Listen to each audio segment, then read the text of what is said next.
I didn't want to make this video. Truly, it is a tragedy. This is not fun for me to talk about at all.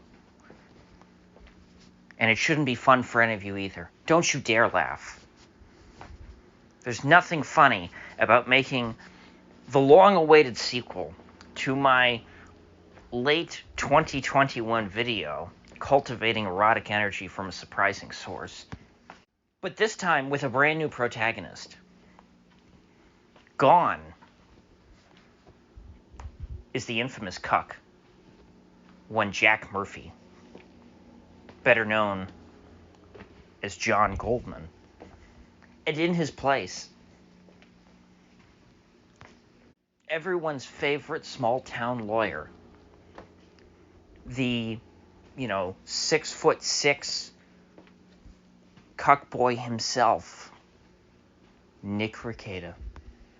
I think I said in my last update that Rekieta is worse than Jack Murphy because he was doing drugs around his kids. And that's something that Jack Murphy, as far as we know, that was never alleged, that never happened. Jack Murphy was a sicko pervert, but he didn't do that. Well, according to a highly placed source, someone, a source familiar with the Rekieta's thinking, a highly credible individual by the name of Imholte, who I had never heard of until just a few days ago, but I assure you, he is 100% credible. The man has never told a lie. He has a sterling reputation. He's apparently the host of the highly regarded and very credible news magazine, The Steel-Toed Morning Show, who everyone turns to for the latest breaking journalistic endeavors. And I will admit, I had never heard of this program until a couple days ago. But I assure you, based on all of my research that I've done, everything they say is 100% true. He's definitely not a very failed wannabe shock jock. Not in any way. And so this highly respected man, Mr. Imholte, has been the target of much slander this week.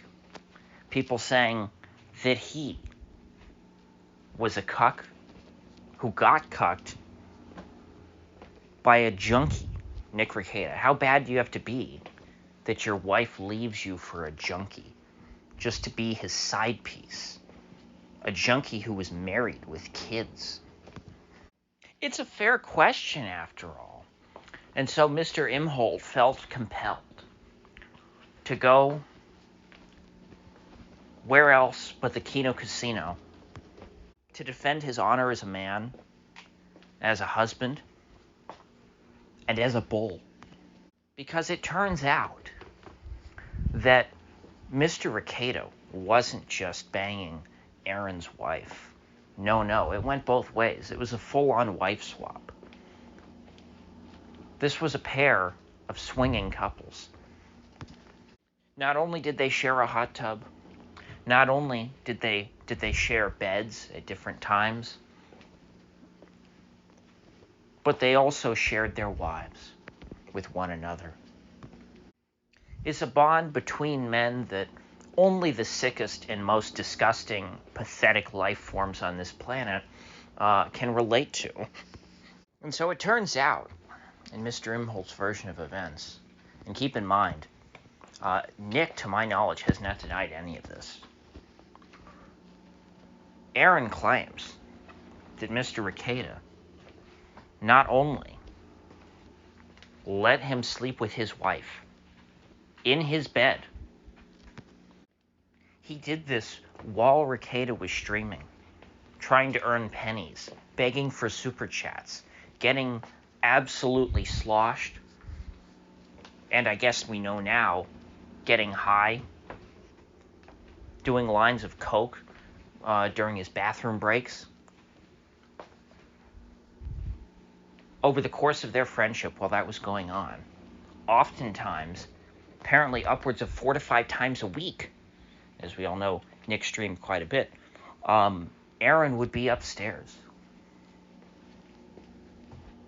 doing the dirty with Nick's beloved wife, supposedly beloved. And so, what is there? We know that Nick has done things worse than Jack Murphy. That's already been established. But what is it that Jack Murphy did? Is there anything that Jack Murphy did that Nick hasn't done? I guess maybe, I guess the sex streams. We've not found Nick Rekieta's Chatterbait archive, in which he pleasures himself via the anus.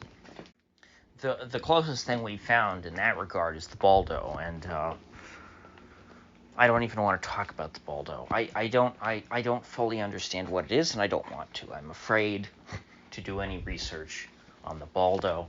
All I know is that it was a sponsor of Nick's, and I mean, anyone who was a fan of his, who knew that he was endorsing sex toys on his, his supposedly like legal focused YouTube channel, I don't know what to say, folks. The signs were all there. I didn't watch Rekieta very much, so I didn't see any of these things.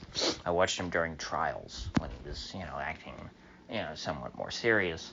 But if you were a regular viewer of Nick Rekieta's and he was doing ad reads for the Baldo, it's like, you gotta know, you're in the wrong neighborhood, folks. And so I think we may be reaching the end of this tale. I mean, it's case closed. It's over for Nick Rekieta. I mean, you don't come back from something like this. Jack Murphy certainly didn't. And Jack Murphy was not this bad.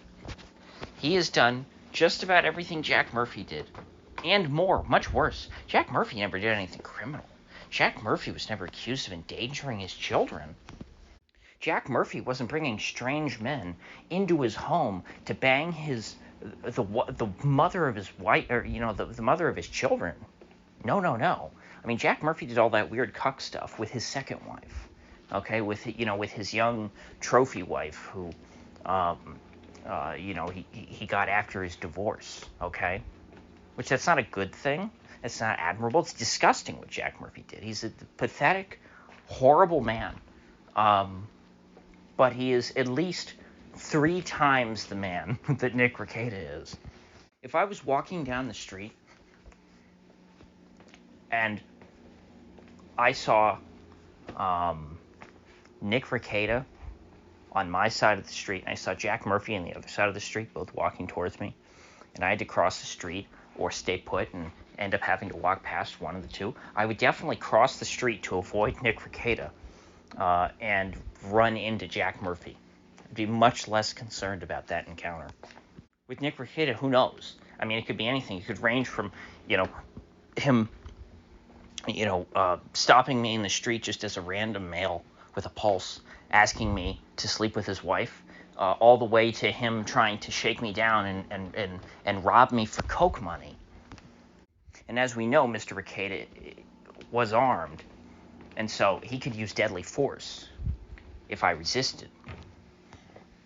And so, on the internet, you got a lot of terrible people, got a lot of bad guys who've done some messed up stuff. If Nick was just, doing coke off of some side chick's belly during the breaks of his show, partying a little too hard, if it was just that, I think he could come back from it. Okay, yeah, you got busted for coke. You're an idiot, but you can come back from that. Sober up for a couple weeks. Apologize to your audience and say, yeah, I'm a dumbass. But when you've got kids involved, when you're a cuck, those aren't things that people just forget. Like, you can't erase that from your audience's mind. It's not like, oh yeah, I had a bit of a drug problem. I sobered up, clean now. Let's just say, Rekieta, he can't take the Worski path of redemption. AA meetings won't change the fact that he's a cuck. I mean, look at it this way. If you don't respect Rekieta as a man, who the hell's going to respect his legal opinions? Do you think Nick Rekieta will ever be able to make fun of Legal Eagle again? I've enjoyed many an occasion of Nick Rekieta making fun of Legal Eagle. But it's just not possible anymore. There's no way that I can look at the two men and take Nick Rekieta more seriously than Legal Eagle, who, by the way, is a buffoon. He's a clown. But, he's a model citizen compared to Nick Rekieta. I mean, there are two things that could make this situation worse. And I don't even want to say them out loud, just because I don't even want to think about this. But one thing would be if we found a Chatterbait archive akin to Jack Murphy's, which I think by this point, I think there's been enough time, enough attention. If somebody had that, it would have come out. So I don't think that there is a Nick Rekieta Chatterbait archive, featuring, his cuckold adventures. Even Jack Murphy didn't stream that stuff. He just streamed, anally pleasuring himself. And, of course, talking about young boys, by which I believe he meant college kids. I think he specifically said that. So, he didn't mean young boys in the sense of, like, children, thankfully. Thank God. Not even Jack Murphy's that dark. And as far as we know, we have no reason to believe that Nick has anything that sick either. But that would be, like, one of the two things that would make the situation worse. Like, that's how bad it is. It's like, well, at least he's not a pedo. That's about what you can say about Nick Rekieta at this point. He's a junkie, and he's a cuck. And I guess, the rest of us normal people, no matter how bad things get for us, maybe whatever low points we hit in our lives, for most of us, who are just normal, well-adjusted people who want to do the right thing, as bad as your life may get, that will never be true. I mean, you can hope. If that is true, well then, you got big problems. You got big problems in your head. But if you're trying to do the right thing and life's just not going your way, at least you're not a junkie or a cuck. Both of those things are choices. Nobody is forced to be a junkie or a cuck. Well, I guess unless you're like one of these, I don't know. That gets too dark. We get to a point where we start trying to consider scenarios in which someone is forced to be a cuck or a junkie. It's like, okay, outside of human bondage and slavery, okay, if you're not a slave, if you're a free American, those are both choices that people make that for some reason sick, disgusting, mentally depraved people make. And I think Jim on Saturday said it best when, he just pointed out how sad it is to see someone squander, an ideal life. Nick had Nick had the American dream. He had, good income. He was kind of set already because he had, the trust fund stuff or whatever. I guess I don't know much about that.